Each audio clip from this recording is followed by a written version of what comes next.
नमस्कार। आज हम पढ़ने वाले हैं पोस्ट मॉडर्न पीरियड को।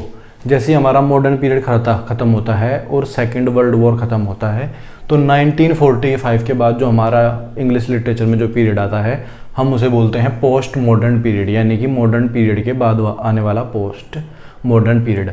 इस टाइम में क्या हुआ था, वर्ल्ड वॉर ख़त्म हो गया था, कॉलोनाइजेशन ख़त्म हो चुका था, यूनाइटेड नेशन बन गया था। लेकिन इसके बाद में जो सेकंड वर्ल्ड वॉर हुआ था, जो उसमें होलोकास्ट हुआ था, जो उसमें इतने लोग मरे थे, जैसे ज्यूज़ का होलोकास्ट हुआ था, या फिर एटम बॉम्ब गिराया गया था हिरोशिमा पर इन सारी की सारी चीज़ों से जो पूरा जो वर्ल्ड था वो अफेक्टेड था, और यही सारी की सारी चीज़ें लिटरेचर में भी दिखाई देती है। इसी कारण से इसके जो प्रमुख ट्रेट्स हैं, इस टाइम की जो प्रमुख विशेषताएं हैं, उसमें एक बहुत फेमस ये नया जॉनर है, थिएटर ऑफ अब्सर्ड। अब्सर्ड का मतलब है बेतुका, फालतू का, अजीबोगरीब चीज़, बिजार एकदम। तो इस टाइम जो लोगों की जो लाइफ थी वो भी एकदम बिजार हो चुकी थी। तो इस कारण से जो लिटरेचर था उसमें भी एक ये नया जॉनर निकल गया है, थिएटर ऑफ अब्सर्ड। इसमें क्या होता था, इसमें अजीबोगरीब लिखा होता था, कुछ भी मतलब लॉजिकल नहीं होता था। जो समझने वाला जो रीडर होता था उसे समझ में नहीं आता था कि चल क्या रहा है। इसका परफेक्ट एग्जाम्पल है सैमुअल बेकेट का एक प्ले वेटिंग फॉर गॉडॉट। वो उस टाइम का बहुत फेमस वर्क था। और इस टाइम दूसरे भी चीज़ें आ गई थी, दूसरे भी इसमें जो जॉनर थे, जो स्टाइल थे, ट्रेंड्स थे, वो आ रहे थे लिटरेचर में, जैसे कि इंटरटेक्सचुअलिटी। इंटरटेक्सचुअलिटी का मतलब क्या है कि जैसे कोई एक टेक्स्ट है और उसमें अलग अलग पैराग्राफ आते हैं, तो उसमें पैराग्राफ में कहीं से अचानक से किसी और दूसरे लिटरेचर की, किसी दूसरे और वर्क की लाइनें बीच में आ गई। इस चीज़ का फैशन जो स्टाइल स्टार्ट हुआ था वो वेस्टलैंड से हुआ था। जैसे कि पिछली वीडियो में हमने पढ़ा था कि वेस्टलैंड में क्या था, हमारे वृहदारण्यक जो उपनिषद था उससे भी कुछ लाइनें उठा ली, कुछ कहीं से कुछ और लाइनें उठा ली। तो इस कारण से भी जो इस टाइम के जो वर्क हैं वो पढ़ने बहुत ज़्यादा मुश्किल हो जाते हैं कि अचानक से कुछ चल रहा है उसमें वर्क में कुछ, पोएम में कुछ, और अचानक से चाइनीज़ या हिंदू मैथोलॉजी से या इंडियन कल्चर से कुछ चीज़ उठा ली। एक इसमें क्या स्टाइल हुआ, मेटाफिकेशन। मेटाफिकेशन का मतलब है राइटिंग ऑफ राइटिंग, यानी कि जो राइटिंग है उसके बारे में भी लिखा जाना। ये भी इस टाइम का एक वो था, प्रमुख ट्रेट था पोस्ट मॉडर्न पीरियड का। Magic realism. रियलिज्म का मतलब है रियलिटी, और मैजिक का मतलब है मैजिक पर आधारित, यानी कि जो नोवेल है कुछ, उसकी जो सेटिंग है वो सारी रियलिटी पर बेस है, लेकिन उसमें मैजिकल एलिमेंट्स भी डाल दिए जाते हैं। पैस्टिशे। पैस्टिशे और इंटरटेक्सचुअलिटी मिलती जुलती चीज़ें हैं। पैस्टिशे में भी यही होता है कि जो वर्क है, कोई वर्क चल रहा है, पोस्ट मॉडर्न पीरियड का वर्क है, लेकिन जो उससे पुराने जो टाइम थे, जैसे विक्टोरियन पीरियड हो गया, मॉडर्न पीरियड हो गया, उसकी भी जो कुछ चीज़ें हैं उठा के रख देना, यानी कि पुरानी चीज़ों को जोड़ के नए उसमें डाल देना टेक्स्ट में। ये पैस्टिशे कहलाता है। मैक्सिमलिज्म, इसका मतलब है कि टेक्स्ट लिखते हुए उसमें बहुत ज़्यादा हर चीज़ की बारीक डिटेल लिखना, एक चीज़ को बहुत विस्तार से लिखना। और मिनिमलिज्म इसका ऑपोजिट हो जाता है। तो ये इसके प्रमुख ट्रेस थे। जो सेकेंड वर्ल्ड वॉर था और जो दूसरी चीज़ें थे उन्होंने से बहुत ज़्यादा इफेक्ट किया। इस टाइम साइंस में भी काफ़ी इन्वेंशन हो रही थी, जैसे एटम बॉम्ब था। एटम बॉम्ब ने तो पूरी की पूरी दुनिया ही बदल दी थी, और उसके कारण लोगों को पता चल गया था कि मतलब ये एटम बॉम्ब कितनी खतरनाक चीज़ है, और उनकी जो लाइफ है उसका कुछ भी भरोसा नहीं है कि आने वाले टाइम में क्या होगा क्या नहीं। तो ये सारी की सारी चीज़ें लिटरेचर में भी दिखती हैं। अब हम इस टाइम के जो फेमस पोइट्स थे, जो ऑथर्स थे, उनके बारे में देखते हैं। तो ये कुछ पोइट्स हैं इस टाइम के फेमस, इन्हें देखते हैं। इनमें नाम आता है फिलिप लर्किन। इनकी कुछ पोएम्स हैं। ये है चर्च गोइंग। इसमें जो दिखाया गया है, इसमें रिलीजन का हमारी सोसाइटी में क्या रोल है, चर्च गोइंग में वो बताया गया है। कट ग्रास, यहाँ पर ग्रास काटना है, वो मेटाफर की तरह यूज़ हो रहा है। और ये कट ग्रास किसके लिए यूज़ हो रहा है, डेथ के लिए। तो ये भी इनकी एक पोएम है फिलिप लर्किन की। एम्बुलेंस की भी सेम यही थीम है। ये थोड़े पेसिमिस्टिक पॉइंट ऑफ व्यू से लिखी गई पोएम है। एम्बुलेंस में भी यही होता है कि एम्बुलेंस जा रही है, उसमें कोई डेड बॉडी जा रही है, तो कि इससे दर्शाना चाह रहे हैं कि हमारे जीवन का कुछ नहीं पता कब खत्म हो जाए, कि आने वाले टाइम में क्या हो जाए। डेथ के बारे में ही है ये भी। इस टाइम के बहुत फेमस पोएट हैं साइमस हाइने। इन्हें नोबेल प्राइज मिला था 1995 का। इनकी कुछ बहुत सारी पोएम्स हैं फेमस। वो है डिगिंग। डिगिंग ये थोड़ा ऑटोबायोग्राफिकल है, अपने खुद के बारे में बता रहे हैं। और डिगिंग का यहाँ पर मतलब है, वैसे तो खोदना होता है, लेकिन डिगिंग का मतलब ये अपनी राइटिंग से ले रहे हैं यहाँ पर। और जो फावड़ा ये स्पेड यूज़ करते हैं उसका इस्तेमाल ये पेन के लिए कर रहे हैं यहाँ पे। तो इनकी एक फेमस पोएम है ये churning day.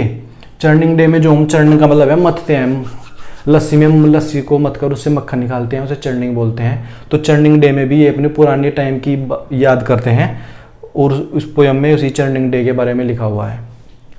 Poor woman in the city church, ये भी इनकी एक फेमस पोएम है। इसके अलावा डेथ ऑफ अ नेचुरलिस्ट, ये साइमस हाइने का, ये याद रखना, ये इनका एक पोएटिक कलेक्शन है, वो मोस्ट इंपॉर्टेंट, जिनमें बहुत सारी पोएम्स है। पोएटिक कलेक्शन है किसका, साइमस हाइने का। अब हमारे आते हैं डायलन थॉमस। इनकी एक जो पोएम है वो है do not go gentle into that good night. ये बहुत फेमस पोएम है इनकी। इसमें गुड नाइट का मतलब है यहाँ पर डेथ का। इसमें डे को दिन में, वो जो डे होता है उसे लाइफ माना गया है और नाइट को डेथ माना गया है, और उसी के हिसाब से ये पोएम लिखी गई है।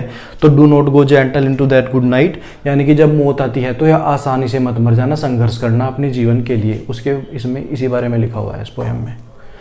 अ refusal to mourn the death of a child, इस तरह करके इसका काफ़ी लंबा नाम है। ये भी इनकी एक फेमस पोएम है डायलन थॉमस की। अब आगे देखते हैं इसमें कौन कौन से दूसरे जो प्ले राइट हैं या नॉवेलिस्ट हैं। अब देखते हैं इस टाइम के फेमस प्ले राइट और नॉवेलिस्ट, जिसमें सबसे पहला नाम आता है सैमुअल बेकेट का। ये एक नोबेल लॉरिएट थे और 1969 में इन्हें नोबेल वो मिला था, Nobel prize. Waiting for Godot इनका एक बहुत फेमस प्ले है और इसे समझना बहुत मुश्किल है। ये थिएटर ऑफ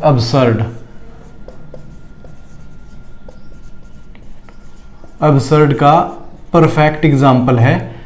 तो इसमें क्या होता है, इसमें दो कैरेक्टर होते हैं, एस्ट्रागोन एंड व्लादिमिर, और वो एक जगह पर खड़े हुए किसी इंसान का, मतलब कि पता नहीं इंसान है क्या है, किसी का वेट करते रहते हैं, जिसका नाम होता है वेटिंग फॉर गोडो।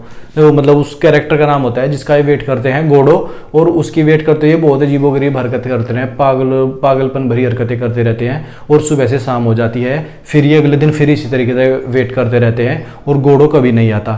तो इसमें ये मैसेज देने की कोशिश कर रहे हैं कि हमारी जो हम इंसान हैं उनकी भी लाइफ कुछ ऐसी हो गई है, अबसर्ड है, बेतुकी, कि हम किसी चीज़ परफेक्ट दिन का या किसी चीज़ का इंतजार करते रहते हैं और अजीबोगरीब हरकतें करते हुए अपना जीवन बिता देते हैं, लेकिन वो परफेक्ट थिंग या परफेक्ट चीज़ कभी नहीं आती है। तो ये थिएटर ऑफ अबसर्ड का परफेक्ट एग्जाम्पल है वेटिंग फॉर गोडो। इसके अलावा मोली, मेलोनिडाइज और द अननेमेबल, ये इनके जो वो है एक नोवेल की ट्रायोलॉजी है। ये जॉन ऑसबोर्न इनका एक फेमस, ये क्या है, novel look back in anger. ये बहुत फेमस वर्क है इनका एक, जॉन ऑसबोर्न का, याद रखना। इसके बाद आते हैं हमारे टॉम स्टॉपर्ड।